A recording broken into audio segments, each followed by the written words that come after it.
At last, this is bone of my bones. Isn't it very sweet? The character of God? Wait a minute. It's like already the beginning of a love story. This book is banned in a lot of ways. It's banned in different countries. It's banned from people themselves wanting to pick it up and read it. They feel like it is a hot potato. They don't really want it in their hands. But what I'm going to do is I'm going to read this book from front to back. It's going to take me a very long time. This book has 66 books, and this book that I'm talking about and that I'm holding is the Holy Bible. And so I'm going to start in Genesis, and then I'm going to go all the way to Revelation, and I'm just going to read it and see what I'm feeling, what comes to mind. Anything that I find relevant, I'm just going to stop in between each verse and just talk about it. So here we go. We are reading Genesis chapter 2. Let's see what's happening. From my Bible, it says, the title of it says, The Seventh Day God Rests. Chapter 2, verse 1. Verse 1. Thus the heavens and the earth were finished, and all of the host of them. Verse 2. And on the seventh day, God finished his work that he had done, and he rested on the seventh day from all his work that he had done. Verse 3. So God blessed the seventh day and made it holy, because on it God rested from all of his work that he had done in creation. So right off the bat, they're saying, okay, we have a work week. We're not calling it the Sabbath just yet, but God works for 6 days, and then on the seventh day, he took a break. God is letting us know that the design that I've had for life is on the seventh day, take a break. Because God did a lot of stuff. He designed life. He said, let there be light. He did the heavens and he separated the oceans. He created animals, which we call beasts and creatures and all that stuff.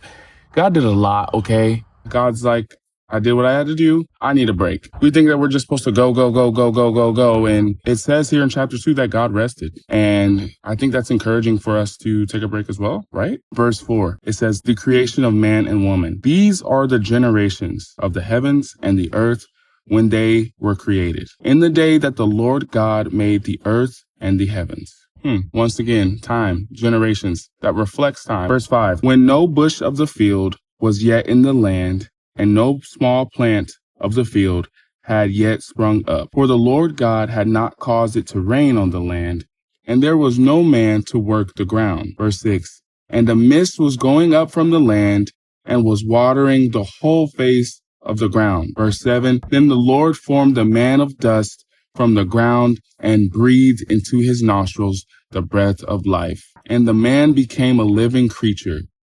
And the Lord God planted a garden in Eden in the east, and there he put the man whom he had formed. That's profound. It's super poetic, but just think about it. If I were to read this again, or you were to read verse 5 all the way to where I stopped, verse 8, it's very visual what God is doing to create man. And that's so cool. Verse 9, and out of the ground the Lord God made to spring up every tree that is pleasant to the sight and good for food. The tree of life was in the midst of the garden. So I guess the tree of life was in the middle. And the tree of knowledge of good and evil.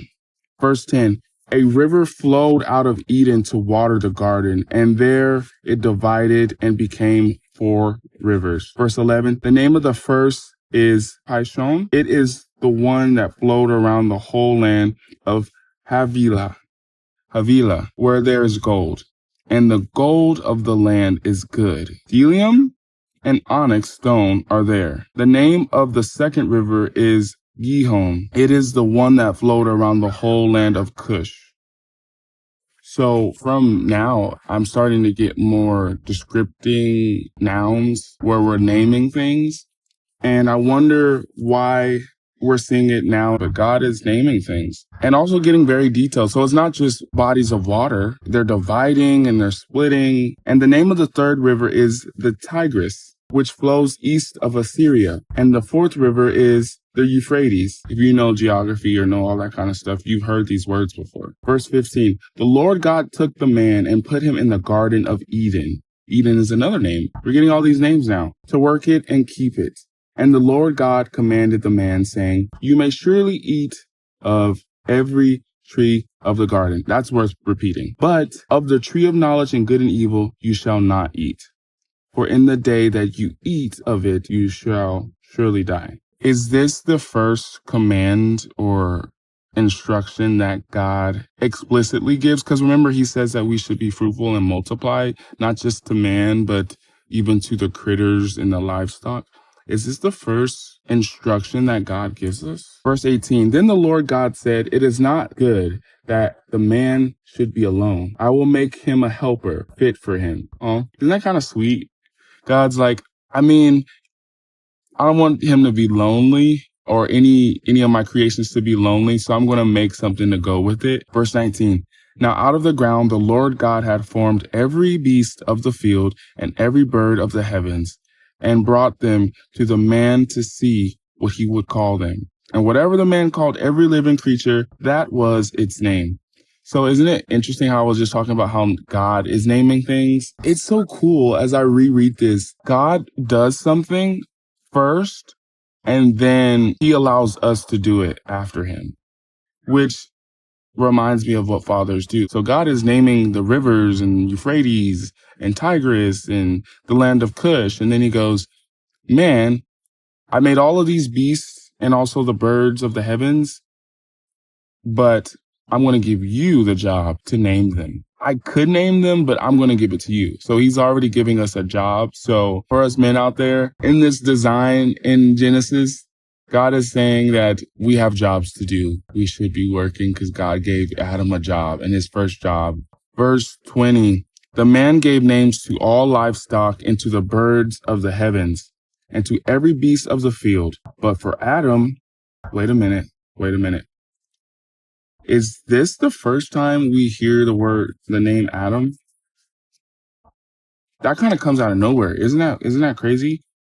Verse 20, I'm going to say it again. The man gave names to all livestock and to the birds of the heavens and to every beast of the field. But for Adam, there was not found a helper fit for him. This is some great writing because in this, it's saying the man gave names to everybody else.